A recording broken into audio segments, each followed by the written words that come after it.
the things that we believe today where they actually came from, and get the etymology of the words and the terms and the symbols.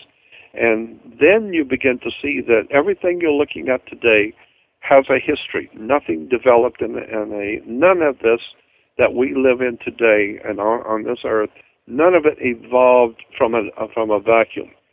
Everything has connection to something earlier. You know, our corporations were around, say, 20 years ago. Well, they have new symbols and new words today, but then they can go back to 1900s. They can be taken back to the 1860s, and you can keep going backwards into history and seeing where the more we change, the more we stay the same. We're still pushing the same occult hidden symbolism, words and terms, and government is still doing today what it has always done, manipulate the masses of the people and keep them ignorant. So absolutely.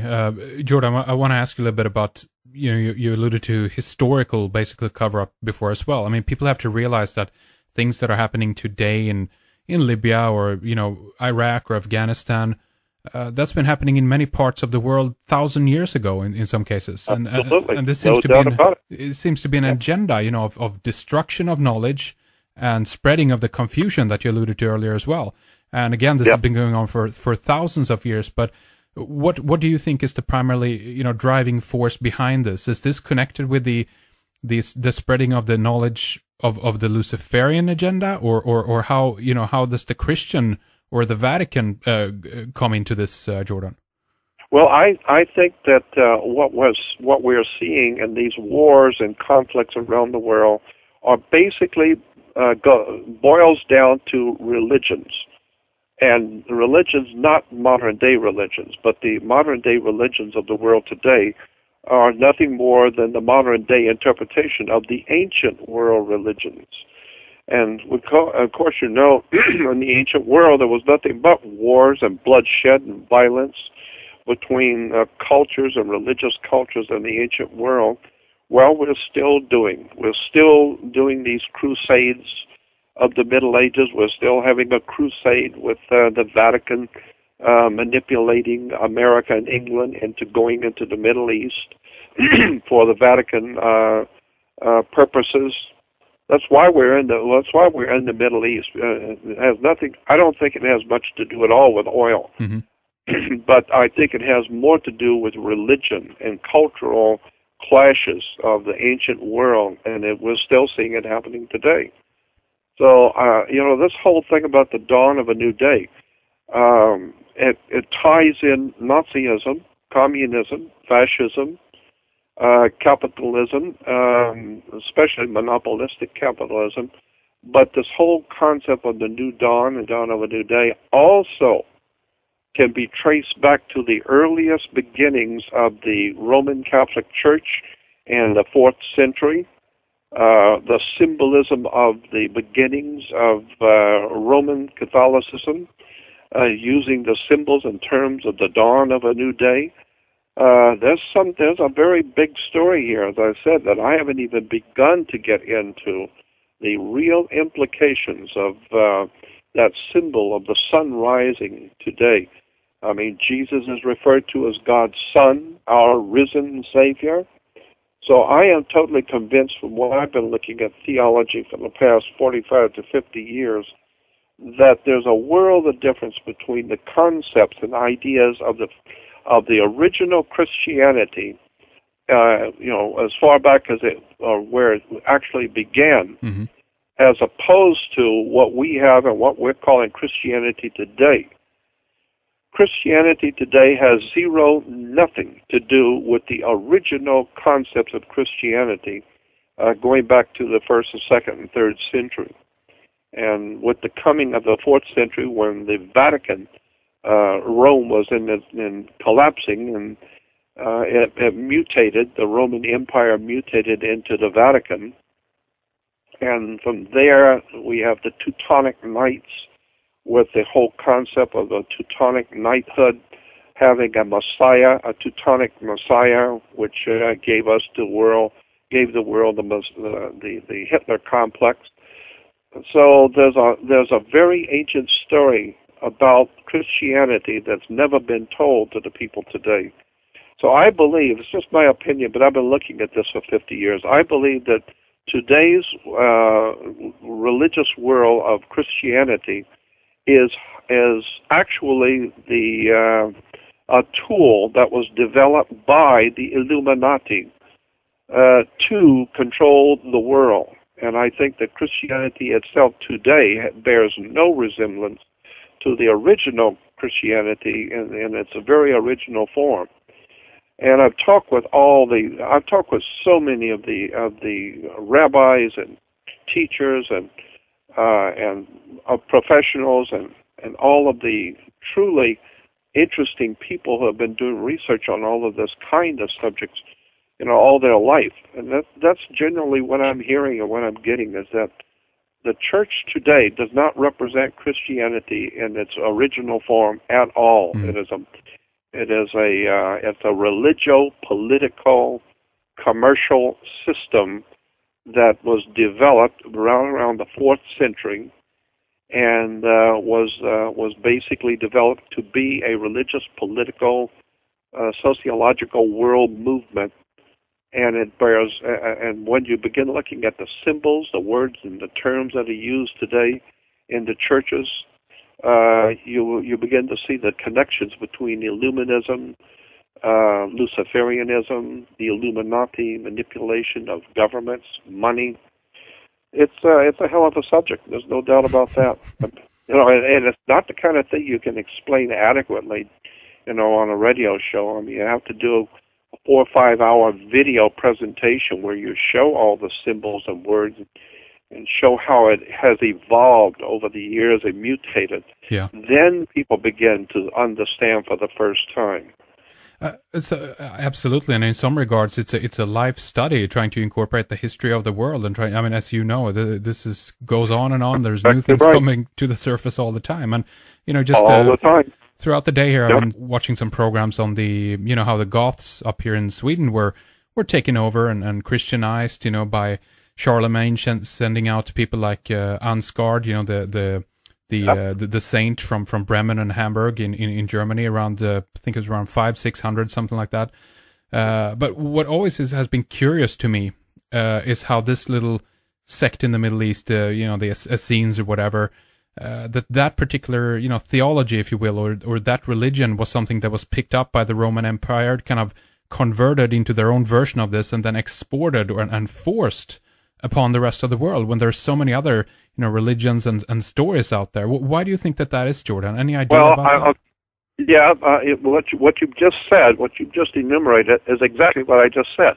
That's precisely right. How the Roman Empire, and when it was in its last days, it mutated and continued to live on through the Vatican. And the Vatican, of course, picked up on the ancient stories from the Middle East, then put their own spin on it and developed a whole new religion, calling it Christianity. And so the original story has been lost totally.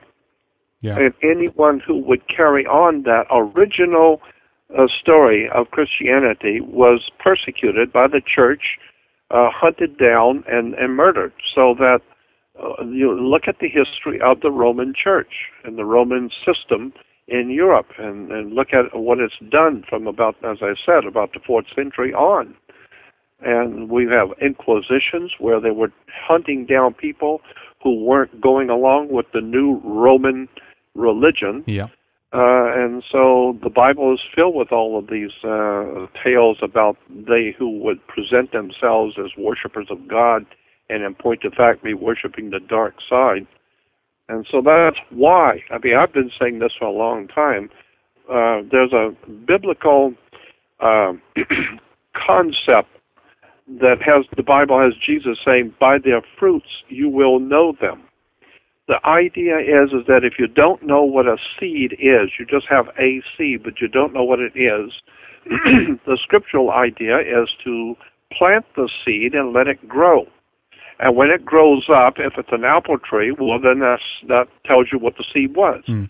So wait and see what it will produce, and that will tell you what kind of a seed it was. Well, look at the world today, and especially in Europe and around the world, what is the fruitage of the seeds of Christianity today? Wars and bloodshed, corruption, drugs, gang wars, it's violence on the whole earth. By their fruits you shall know them. And that's why today I'm saying the Christians and Jews both are crying out and praying to God for protection of their family. All the time the Christians and Jews are praying to God for protection, the world is going deeper and deeper into bloodshed, violence, and horror, and demonic possession, drugs. So something is wrong somewhere. They're not able to communicate with the divine spirit. And the reason why is because the religions of the Western world are all based on the most ancient occult dark stuff. And that's why, by their fruits you shall know them. This is the fruitage of the church. Wars and revolutions, violence in the Middle East. The Islamic world is not what the Islamic people think it is. It has nothing to do with Muhammad. It's a very, very dark thing that's going on the earth. It's called religion. I have the highest of respect and honor for the spirit. I have the highest respect for spirit and spiritual things. I believe in God. But I know the difference between the Great Spirit and the universe and that divine presence in the universe that men have called God. But I know it's not on TBN, it's not on television, and it's not in any church or synagogue. So I'm smart enough to know that much to start with. So I believe it's an idea whose time has come to take a long, hard look at the world that we're living in, because the fruitage of our life in the Western world, Europe and America, has brought us nothing but violence, chaos, and confusion. I mean, that's one of the biggest telltale signs of how wrong we are, is that in every church in America, no one seems to have nailed down anything for sure. Every synagogue you go to, they've got different ideas and different concepts. And so if you go to a Jewish synagogue on one side of town, they've got one belief system. If you go to another one, they got a totally different understanding. And if you talk to all of the Jews, they all give you different ideas and different concepts according to their understanding. So it's even worse in Christianity, because I've been through all the different Christian religions, and all I've ever seen in the Christian churches I've gone to, the Christian churches, not the cults like Jehovah's Witnesses and Mormons, but the Christian churches, all I see is singing and dancing and entertainment and things which for the entertainment of the people.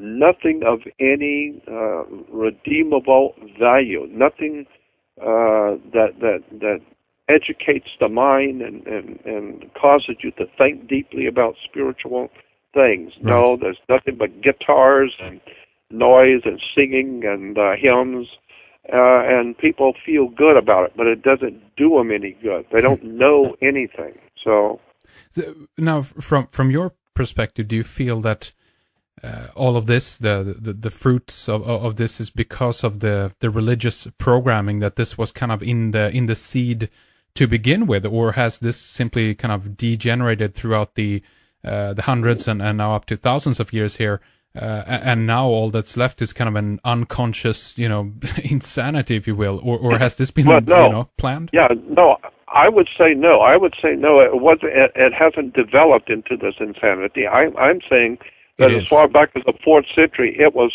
planned, the insanity. Right. Yeah. People who gave us the Vatican, the people who gave us our modern-day Christian religion, knew exactly what they were doing. They had an agenda.